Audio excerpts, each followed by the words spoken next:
Hi everyone, welcome to my YouTube channel Help of Student.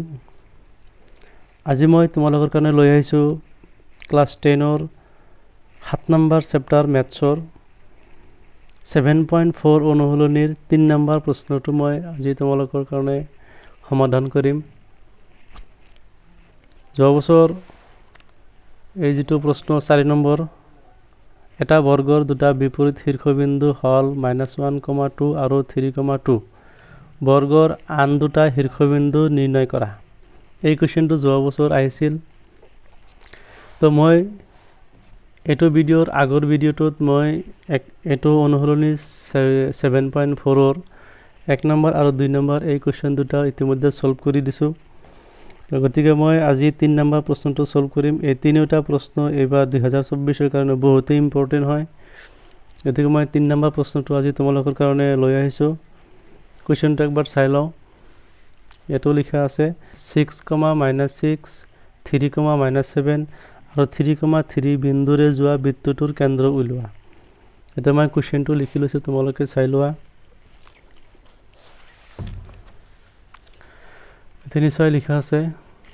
6,6 3, -7 আৰু 3,3 বিন্দুৰে যোৱা বৃত্তটোৰ কেন্দ্ৰ উলিওৱা। এই কোৱেশ্চনটো সমাধান কৰিবলৈ প্ৰথম কথাটো হ'ল এটা বৃত্তটো মই এনেকৈ আঁকি লৈছো। এই বৃত্তটোৰ কেন্দ্ৰ এটা থাকিব, যেনিবা O কেন্দ্ৰ,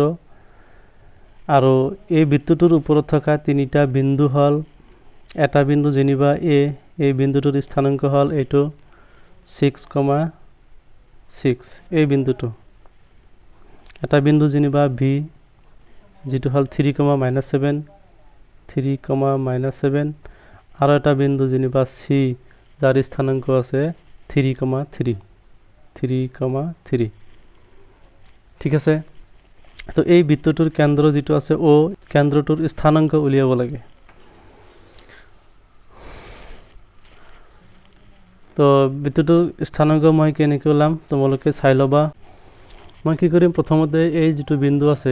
কেন্দ্ৰ আছে, এই কেন্দ্ৰটোৰ স্থানাংক কিমান আমি নাজানো, সেই কাৰণে মই ইয়াক x, y হিচাপে বিন্দুটোৰ স্থানাংক মই ধৰি লৈছো।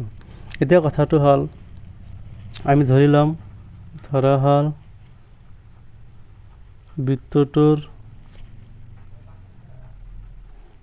কেন্দ্ৰৰ স্থানাংক x, y এনেকৈ মই লৈ লৈছো। এতিয়া সলভ কৰিম কেনেকৈ, অলপ ধুনীয়াকৈ ডায়াগ্ৰামৰ পৰা তুমি বুজি লোৱা। এটো কেন্দ্ৰ হল O আৰু এটা বৃত্তৰ ওপৰত থকা বিন্দু হল A, এটা বিন্দু হল B, এটা বিন্দু C। তো কেন্দ্ৰৰ পৰা এটা বৃত্তৰ ওপৰত থকা বিন্দুৰ মাজৰ দূৰত্বটো হল বৃত্তৰ ব্যাসাৰ্ধ। ঠিক একেধৰণে B বিন্দুটো বৃত্তৰ ওপৰতে আছে, গতিকে B বিন্দু আৰু বৃত্তৰ কেন্দ্ৰ সংযোগী এইটো ৰেখাখণ্ডডালো এটা ব্যাসাৰ্ধ হ'ব। এই C বিন্দুটো আছে, C বিন্দুটো আৰু বৃত্তৰ কেন্দ্ৰ সংযোগী ৰেখাখণ্ডডাল এইটো বৃত্তৰেই ব্যাসাৰ্ধ হ'ব। তো আমি এটা কথা ভালকে জানো, ধুনীয়াকে আগতে শিকিছো যে এটা বৃত্তৰ ব্যাসাৰ্ধবোৰ সমান হয়। গতিকে ইয়াত এটা ব্যাসাৰ্ধ হৈছে OA, এটা ব্যাসাৰ্ধ হল OB আৰু এটা ব্যাসাৰ্ধ হল OC। OA আৰু OB যেহেতু সমান, গতিকে আমি এই দুটা লম। আকৌ আমি OA আৰু OC লৈ এই কোৱেশ্চনটো সমাধান কৰিম। চাই লবা মই কেনেকৈ কৰিছো, একফালৰ পৰা ধুনীয়াকৈ চাই লবা। এতিয়া OA আৰু OB যেহেতু সমান, গতিকে আমি ইয়াক এনেকৈ লিখিব পাৰিম OA = OB বুলি লিখিব পাৰিম।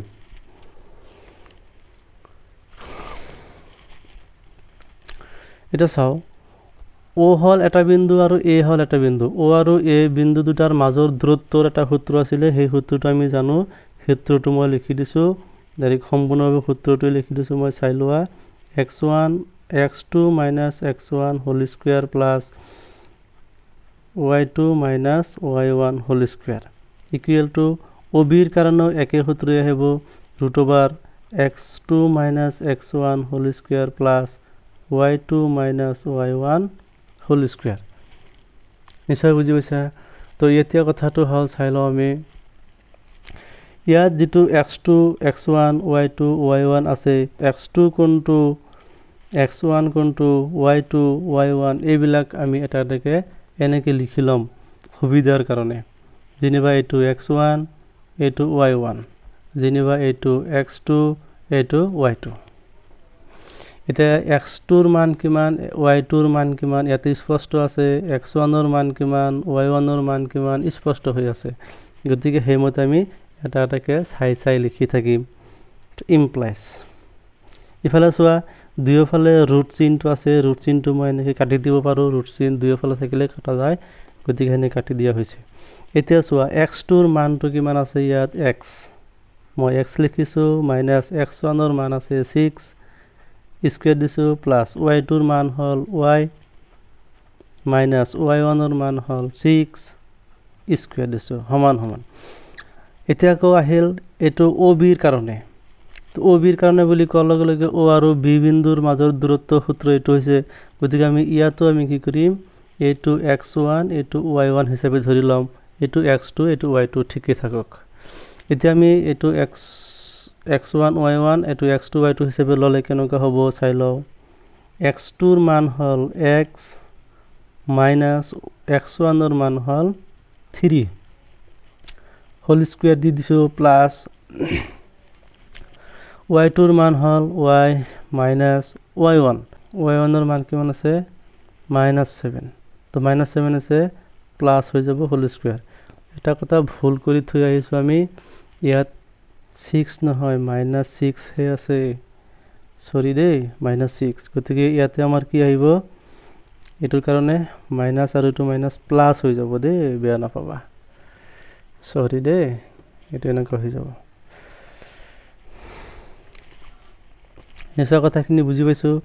এতিয়া আমি চাই লও এটো a - b whole square formula হৈ আছে এটো ফর্মুলা খটালে কেনেকৈ হ'ব a square minus 2ab plus b square আৰু এটো formula a plus b whole square হৈ আছে এটো খটালে কেনেকৈ হ'ব a square plus 2ab plus b square equal to ইয়াতো ফর্মুলা হৈ আছে a minus b whole square or a square minus 2ab plus b square খটাইছো আৰু ইয়াতো ফর্মুলা হৈ আছে কি a plus b whole square so a square plus 2ab plus b square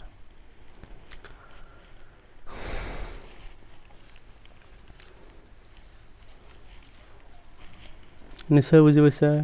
এতিয়া মই আগবাঢ়ি থাকিম চাই লোৱা x স্কয়াৰ ইফালে আছে ইফালেও আছে x স্কয়াৰ মই এটো এনেকৈ কাটি দিব পাৰি y স্কয়াৰ সমান চিহ্নৰ ইফালেও আছে এটা আৰু ইফালে আছে এটা কাটি দিছো এতিয়া আমি চাই লও 2 আৰু 6 পূৰণ কৰিলে কিমান হয় 12 আহে আৰু মাইনাস থাকিব সো -12x প্লাস 6 স্কয়াৰত 36 হয় প্লাস 2 আৰু 6 পূৰণ কৰিলে হ'ব 12y plus 6 স্কয়াৰত 36 ইকুৱেল এটা আহিব -2 আৰু 3 পূৰণ কৰিলে আহিব কিমান 6x plus 3 স্কয়াৰত 9 হয় আৰু ইয়াত 2 and 6 পূৰণ কৰিলে হ'ব 12y plus 6 স্কয়াৰত 36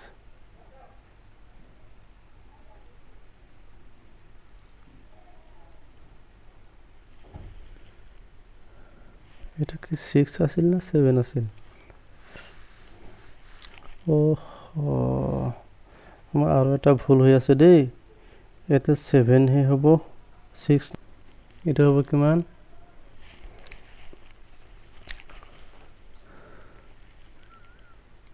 7 plus 7 square এটা হ'ব 14y plus 49 এনেকৈ হ'ব এইটো ভুল আছিল এটো তো 6 নাছিল 7 হে আছিল -7 তাতে এটো -7 আছে না আমি এটো চাই লও এটো -7 হে আছে -7 to প্লাস হৈ যাব ঠিক আছে তো -12x আৰু এটো -6x এফলাই কি হ'ব মই লিখি লৈছো -12x এটো 6x আহি প্লাস হল এটো এফলাই প্লাস হল আৰু প্লাস আছে 12y এটো 14y এফলাই মাইনাস হ'ব মাইনাছ হ'ল এইফালে 36 প্লাছ কৰিলে কিমান হয় 72 ইকুৱেল টু এইফালে থাকিল কিমান 49 আৰু 9 প্লাছ কৰিলে হ'ব 58 এটা আমি চাই লওঁ এটা থাকিব কিমান -6x থাকিব আৰু ইয়াত থাকিব -2y ইকুৱেল টু 58 -72 মই লিখিব পাৰো এটো 72 কি হৈ আছে প্লাস হৈ আছে এটো হৈ যায় মাইনাস হ'ব so -6x -2y equal to minus কৰিলে কিমান থাকিব আমি এটো চাই লও 58 ৰ পৰা 72 মাইনাস কৰিলে থাকিব কিমান -14 থাকিব এটা গোটেইখিনিত মাইনাস চিন আছে মই কি কৰিম এটা কাম কৰিম গোটেই কিটাক -2 ৰে যদি ডিভাইড কৰি দাও কি হইব +3x হ'ব +y হ'ব ইকুৱেল টু 7 তো যেনিবা এটা সমীকৰণ তো আমি চাও OA আৰু OC যদি আমি লও OA আৰু OC বেখাৰ দুটা সমান গতিকে আমি লব পাৰিম OA equal to OC so লিখি লও আকৌ OA ইকুৱেল টু OC বুলি লৈছো মই এতিয়া আকৌ এইটো OA এৰ কাৰণে ফৰ্মুলা আহিব আগৰ নিচিনা কি আহিব x - 6 whole square plus y plus 6 whole square নিশ্চয় বুজি পাইছা ইয়াতে ফর্মুলার মাইনাস আছে আৰু ইয়াতে মাইনাস আছে হোল স্কয়াৰ কৰি দিছো মই ডাইৰেক্ট লিখিছো সূত্ৰ লিখা নাই ইকুৱেল √ ওভাৰ ইয়াৰ কাৰণে ফৰ্মুলাটো হেনেকুৱা আহিব x - 3 whole square plus y - 3 whole square কাৰণ এতে এইবাৰ লো হৈছে x1 y1 হেনেকুৱা লো হৈছে সো দুইৰ ফালে যদি আমি স্কয়াৰ ৰুট কাটি দাও হেনেকুৱা হ'ব তাৰ পিছত আমি এতিয়াৰ দৰকাৰ নাই হেতৰ আমি এটো ক্যালকুলাস কৰি থাকিম চাই লবা ইমপ্লাইজ এটো ফৰ্মুলা কাটিলে কিনেকুৱা হ'ব x square - 2 * x * 6 plus 6 square আৰু এটো ফৰ্মুলা ভাঙিলে মানে a + b হোল স্কয়ার ভাঙিলে a square plus 2ab + b square হ'ব ইফালে a - b হোল স্কয়ার হৈ আছে ভাঙিলে এনেকুৱা হ'ব a square - 2ab + b square আৰু এক ভাঙিলে হ'ব a square - 2ab + b square implies ইফালে x স্কয়ার ইফালে x স্কয়ার আছে গুছি যাব y স্কয়ার গুছি যাব এতে কি থাকিব 2 আৰু 6 পূৰণ কৰিলে আহিব -12x + 6 স্কয়াৰত আহিল 36 + 2 আৰু 6 মাল্টিপল কৰিলে আহিব কিমান 12y + 3 স্কয়াৰত 36 ইকুৱেল টু এটা আছে কি -2 and 3 পূৰণ কৰিলে আহি আছে 6x + 3 স্কয়াৰত 9 আকৌ ইয়াতে আছে -2 * 3 পূৰণ কৰিলে 6y + 3 স্কয়াৰত 9 সিম্পলেস আকৌ আমি কি কৰিম এই গোটেইখিনি টার্মস ইফালে লৈ আনিম -12x আছে -12x আছে এটো আহি প্লাস হ'ব 6x + 12y আছে এটো আহি আকৌ প্লাস হ'ব 6y আৰু ইফালে থাকিল কিমান 72 ইফালে থাকিল 99 যোগ কৰিলে 18 থাকিল তো আমি এখিনি ঠিক কৰি লও 6x ৰ পৰা 12x বিয়োগ কৰি থাকি আছে আমাৰ -6x 12 আৰু 6y প্লাস কৰিলে আহি আছে 18y আৰু ইফালে 18 ৰ পৰা আমি 72 মাইনাস কৰিম তো সমীকৰণটো কেনেকুৱা হ'ল -6x + 18y = 18 ৰ পৰা 72 মাইনাস কৰিলে কিমান থাকিব -54 থাকিব নিশ্চয় বুজি পাইছো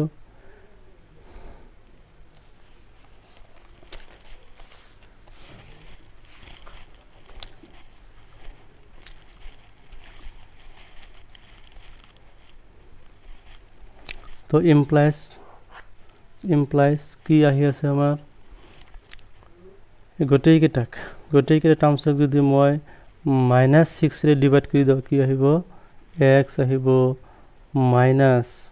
এটো 6 দি ডিভাইড কৰিলে 3y আহিব ইকুৱেল টু 1 - 6 দি ডিভাইড কৰিলে 9 টাইমছ আহিব এটা সমীকৰণ কিমান হল এটো নাম্বাৰ 2 হৈ গল এটো আছিল আমাৰ 1 নম্বৰ সমীকৰণ এটো হল 2 নম্বৰ সমীকৰণ 1 নম্বৰ সমীকৰণ দিছিল এটো 2 নম্বৰ সমীকৰণ আমি পালো এতে এই 1 নম্বৰ আৰু 2 নম্বৰ সমীকৰণ দুটাৰ পৰা আমি ক'ব পাৰো যে দুটা চলক যুক্ত ৰৈখিক সমীকৰণ যেটো আমি 3 নম্বৰ চেপ্টাৰত এই এনেকুৱা ধৰণৰ সমীকৰণৰ বিষয়ে পাইছো গতিকে এই সমীকৰণ দুটা যদি আমি সমাধান কৰো তেতিয়া হলে x ৰ মান আৰু y ৰ মান ওলাই পৰিব আৰু x ৰ মান আৰু y ৰ মান ওলাৰ লগে লগে আমি এই কেন্দ্ৰৰ স্থানাংক ক'ব পাৰিম সো আমি কি কৰিম অপনয়ন পদ্ধতি লম অপনয়ন পদ্ধতি অপনয়ন পদ্ধতিত কি আহিব 1 into মই 3 কৰিম কেনেকৈ হয় চাও 3 লগত 3 পূৰণ কৰিলে 9x plus 3 লগত y পূৰণ কৰিলে 3y ইকুৱেল 3 7 গুণ 21 নাম্বাৰ দিছো মই 3 আৰু 2 নম্বৰৰ লগত পূৰণ কৰিম 1 2 নম্বৰ হল এটো সমীকৰণ হল 2 নম্বৰ সমীকৰণ এই সমীকৰণৰ লগত 1 পূৰণ কৰিলে এনেকৈ থাকিব x - 3y = 9 নাম্বাৰ 4 হৈ গল এটা আমি দেখা পাই আছো y ৰ সহগ দুটা সমান সমান হৈ আছে সাংখ্যিকভাৱে গতিকে আমি দুটা যোগ কৰি দিম কাৰণ এটাত প্লাস চিন এটাত মাইনাস চিন আছে therefore আমি লিখিম 3 + 4 implies 3 + 4 implies এই দুটা যোগ কৰিলে কি আহি আছে আমাৰ 10x আৰু দুটা গুছি যাব এ থাকিব কিমান 30 সো x = কিমান পাই আছো আমি 30/10 that is x =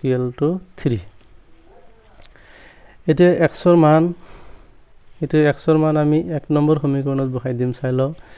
এতেকে এনেকৈ লিখিলাম x ৰ মান 1ত লৈ পাও x ৰ মান কি আছে 3 * 3 কাৰণ x ত আছে না নাই 3 * x আছে গতিকে আমি x ৰ মান 3 পাইছো হেনেকৈ লৈছো 3 * x আসলতে 3 * 3 পাইছো x ৰ ঠাইত 3 plus y = 7 আছে so implies 3 3 যা কিমান হয় 9 হ'ব plus y = 7 so y ৰাখি থৈছো মই সৰি দে এনেকৈ আহি আছে so 9 হল 3 3 গুণ 9 আৰু y আছে 7 আছে y ৰাখি থলে কি হ'ব 7 - 9 হ'ব নিশ্চয় y ৰ মানটো কেনেকৈ হল -2 হল এতেকে বৃত্তটোৰ কেন্দ্ৰৰ স্থানাংক হল কিমান x ৰ মান আমি কিমান পাইছো 3 আৰু y ৰ মান পাইছো -2 आंसर আহিব 3, -2 নিশ্চয় বুজি পাইছা যদি কৰবাত বুজি পোৱা নাই নিশ্চয় কমেন্ট কৰি জনাবা আৰু ভাল লাগিলে শেয়াৰ এটা কৰি দিবা আৰু কমেন্ট এটা মাৰি দিবা ভিডিওটো শেষলৈকে চোৱাৰ কাৰণে ধন্যবাদ আজিলৈ এইখিনি ৰাখিছো